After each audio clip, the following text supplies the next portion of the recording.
Hey, I'm Leah D'Amelio with Mahalo Daily. You know, even though you can watch movies in the comfort of your own home, there are still some classics that should be seen on the big screen.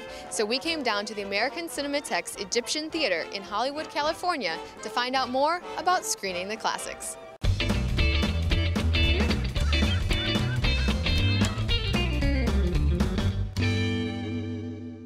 Here to tell us a little bit about the history of the Egyptian Theater is Margo Gerber, who is the Director of Marketing and Publicity. Margo, thanks for helping set all this up with us.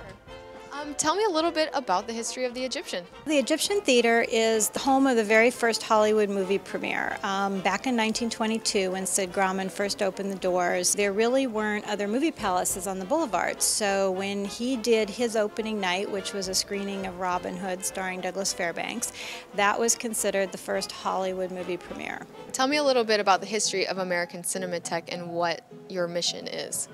The American Cinematheque grew out of a festival that used to happen in Los Angeles called FilmX. And the festival started in 1971, and it was so successful that one year it ran a month. So Sidney Pollack and some others got involved in this concept of having a Los Angeles Cinematheque in the city where films are made, the film capital of the world. And it evolved over time from an organization that screened one weekend a month to weekly screenings to now, you know, sometimes we're open 7 days a week. The theater has undergone quite a bit of renovation and now is part of the American Cinematheque's series. We bought the theater for $1 from the city with the stipulation that we restore, renovate, rehabilitate the space, and that actually cost about $15 million. We've upgraded the technical quality of seeing a film here with sound and picture, and put in new seats and things like that, but we tried to leave as much of the historic fabric intact as possible so people could see what the original theater looked like when Sid Grauman opened it. Here to tell us about how programming works at the American Cinematheque's Egyptian Theater is the programmer for the American Cinematheque Egyptian Theater, Chris D. Chris, thanks for coming down and talking with us today. Thank you. First of all, how do you even decide where to start? I mean, there's so many great films to choose from. How do you decide what you're going to program for this theater?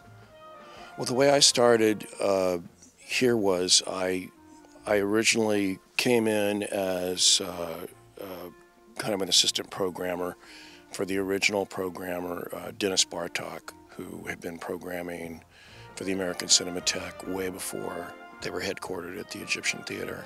But I had really kind of strong opinions about what to show and what not to show, and a lot of the stuff I wanted to show were things that Dennis was already going after.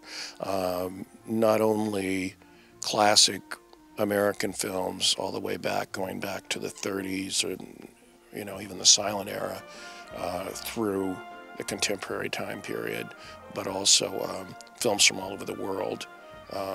Genre films from all over the world, not just acknowledged classics by people like Ingmar Bergman and Akira Kurosawa and Fellini and people like that, but more obscure directors and films too that maybe some people haven't heard of. And that's one thing that we always like to do, and it's a very hard thing to do, is to balance what is a well-known selection that you're going to get a lot of people to come out to because they want to see these films again. They've seen them before and they give them some kind of feeling, whether it's a feeling of comfort or exhilaration or whatever that is.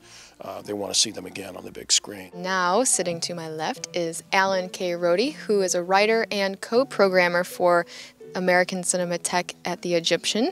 Alan, thanks for coming down here tonight. Oh, thanks for having me. It's good to be here. Now tell me just a little bit about what your role is as a co-programmer in deciding what types of films you want to show at the Egyptian. Well, I work with Chris D., the programmer, and also with Eddie Muller on the Film Noir Festival that the American Cinematheque puts on at the Egyptian Theater, and that's every April, and I think we're into our 11th year doing that. So every year, the three of us are now digging down deeper to come up with really rarer films, something more esoteric, because this is a very hip crowd here. This is Los Angeles, and you can't get away with just showing Double Indemnity and Sunset Boulevard and so on and so forth. And a lot of it has to do with coming up with the titles and then going out and working with the people at the studios to find out if the prints are available. And it's more than just coming up with the good ideas, it's being able to find the prints.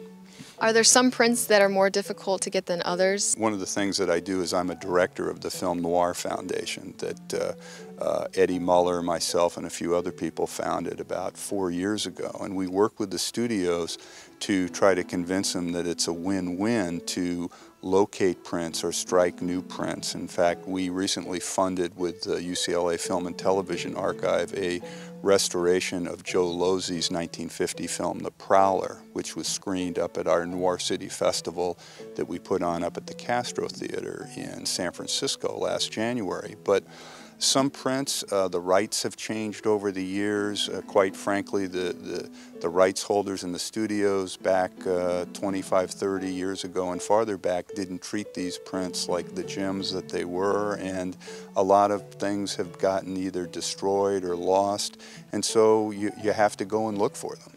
So if you were to give advice to somebody, say in the Midwest somewhere, who wanted to start up a theater like the Egyptian showing classic films and film noir, and what advice would you give them? Don't expect to make any money. Have a very good business plan. Figure out what your audience is and how your business is gonna run, and also get a thorough grounding by talking to other programmers on who the people are that you have to rent the films from and what the cost is. What do you think is the future for movie theaters?